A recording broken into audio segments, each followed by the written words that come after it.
your questions and hopefully earning your support. Thank you. Thank you, Mr. Rice. Now, Mrs. Dhillon. Chairman Grassley, Ranking Member Durbin, and members of the Judiciary Committee, I would like to thank all of you for this opportunity to respond to your questions. And thank you to Senator Lee for his very kind introduction of me.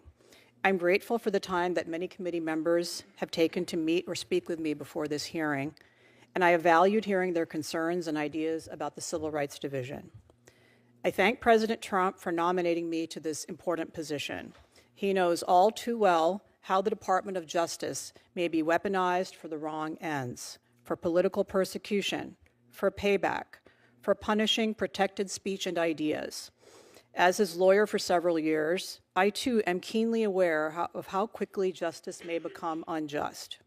I also want to thank Attorney General Pam Bondi for her inspiring leadership and her trust in me. I am deeply honored to be joined by members of my immediate family here today. My mother, Parminder, my brother, Mandeep Singh Dhillon, and two of his children, Theg Zorawar Singh and Hazuri Kaur Dhillon, and other dear, near family members. With me in spirit, as well as my husband, Sarjeet, who passed away last summer and who supported me in every way. Many friends have come from around the country to support me as well, and I'm so grateful. I owe everything I have in this world to God and to my family.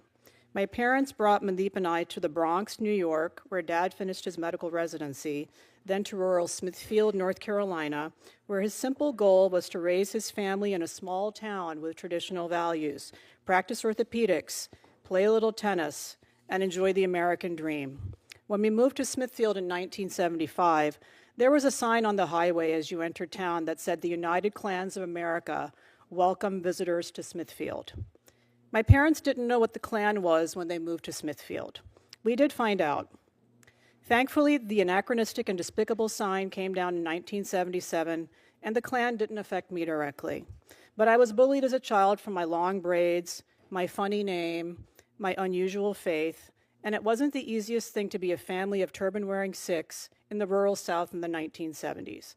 What I learned from my parents was that in America, anybody could be anything with hard work and determination. I am before you today because of these life experiences. My faith teaches me that it is a duty to stand up for the rights of the defenseless. Throughout my 32-year legal career, I have honored this teaching through my legal work. In law school, I've been an advocate for victims of domestic violence, work I continued for over a decade in private practice. I've advocated in the courts for asylum seekers facing religious and political persecution.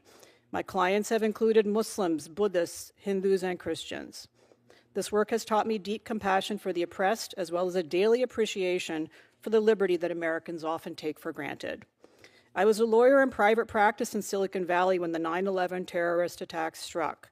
From handling intellectual property litigation, I suddenly pivoted to writing legal memos to help South Asians and Arab Americans understand their legal rights in the face of wholesale attacks from fellow Americans, ranging from murders and assaults on Sikh gas station owners and taxi drivers to casual slurs shouted at my brother Mandeep at Candlestick Park in San Francisco, calling him Osama and telling him to go back to his country. This is our country, senators, and it is the greatest country on God's earth. Today, the promise of equal opportunity that my family taught me, which I fought for my entire career in the courtroom, is being robbed from millions of Americans in the workplace by dangerous and oppressive ideology enabled by corrosive government dictates. Young girls and women are seeing their dreams of hard-fought equal access to sports opportunities, of even basic privacy, modesty, and dignity in women's private spaces, being sacrificed on the altar of political correctness. Generations of young people have been denied educational opportunities because of their immutable characteristics, instead of merit, even in the face of Supreme Court precedent that clearly bans such admissions policies. And our elections are consistently at risk of becoming ad hoc coronations where government officials in power put a thumb on the scale to achieve preferred outcomes. Our democracy is the lifeblood of our republic. Insecurity in this process breeds mistrust. Mistrust breeds anxiety and anarchy. We must remain forever vigilant in ensuring the results of the ballot box reflect the will of the people, not the preferences of the elites. It's 2025 in America. President Trump was just elected with a historic amount of support from Latinos, African Americans, Asian Americans, and Americans without college degrees. There is no greater time to be alive and to be an American than today. If I am honored to be confirmed as Assistant Attorney General for Civil Rights, this is my promise, Senators. I will bring my decades of experience as an attorney fighting for the rights of the defenseless to work every day. I will start every analysis with the Constitution. I will respect the words of statutes and the teachings of the courts, even if I disagree with them, though I will act within the law to challenge legal rulings I believe are wrong or statutes I believe are unconstitutional. What I will never do is use the DOJ Civil Rights Division as a partisan tool to push a political agenda. The Department of Justice stands for justice for all Americans. My parents crossed true oceans to bring me as a small child to America. We as a family are Americans by choice, and I can think of no higher honor as a lawyer than to be charged with defending and advancing the civil rights of all American citizens. Thank you. Thank you. We have